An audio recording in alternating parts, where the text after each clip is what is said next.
মাছ ভাজা ওর খুব প্রিয় ছিল। একদিন সমরের বাবা ওকে বলল, দেখো বাবা, আমরা জেলে, আমি এখন বুড়ো হয়ে গেছি, তুই এখন মাছ ধরতে শুরু কর। এভাবে শুধু রান্না করে খেলে তো হবে না। তুমি চিন্তা করো না বাবা, সময় এলে আমি সব সামলে নেব, আমাকে এখন মাছ ভাজা খেতে দাও। সমরের এক কুমোর রতনপুরে মাটির কলসি বেচতে এলো। ওর নাম বিশু। ও জোরে জোরে হাঁকতে লাগলো।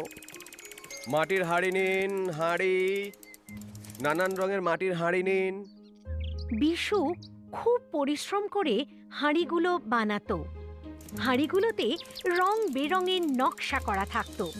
কিন্তু এই গ্রামে অনেকক্ষণ ঘোরাঘুরি করার পরেও একটিও হাঁড়ি বিক্রি হলো না। বিশুর চিন্তা হচ্ছিল। এ কি, আজ পুরো দিনে একটিও হাঁড়ি বিক্রি হলো না? ঘরে যাওয়ার সময় হয়ে এলো বলে। বিশু নিজের গ্রামের দিকে ফিরে যাচ্ছিল। রাস্তায় ওর তেষ্টা পায়। খুব তেষ্টা পেয়েছে, কিন্তু এখানে কোনো পুকুর বা নদী তো নেই। একটু এগিয়ে দেখি। কিছু দূর এগোতেই বিশু একটি কুয়ো দেখতে পেল। বাবা, শেষমেশ জল পাওয়া গেল। যাই, একটু খেয়ে আসি। বিশু কুয়োর কাছে পৌঁছে দেখল দড়ি আছে কিন্তু বালতি নেই। সেই জন্য ও নিজের একটি হাঁড়ি বেঁধে কুয়ো থেকে জল তুলে জল খেল। জল খাওয়ার পর বিশু হাঁড়িটি সেখানেই রেখে দেয়। এটা এখানেই থাক, গাঁয়ের লোকেদের কাজে লাগবে। পরদিন বিশু আবার গাঁয়ে হাঁড়ি বিক্রি করতে এলো। হাঁড়ি নিন, হাঁড়ি, রং বেরঙের হাঁড়ি। ওর হাঁক শুনতেই সবাই ঘর থেকে বেরিয়ে এসে ওর হাঁড়িগুলোকে কিনে ফেলল।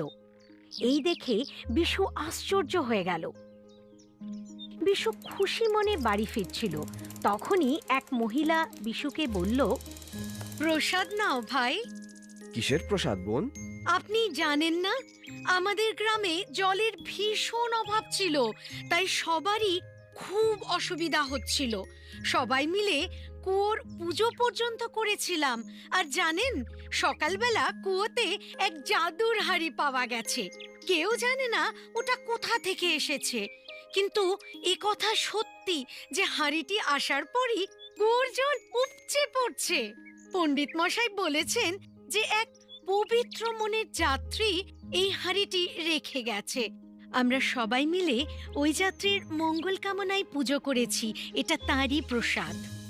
বিশু বুঝতে পারল এটা ওর